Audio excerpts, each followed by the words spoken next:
твердому гребню сугроба, в твой белый таинственный дом.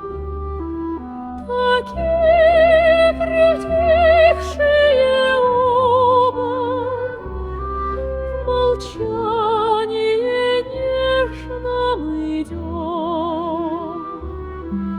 И слаще всех песен пропетых мне этот исполненный сон, качание веток задетых и шпор твоих легонький звон.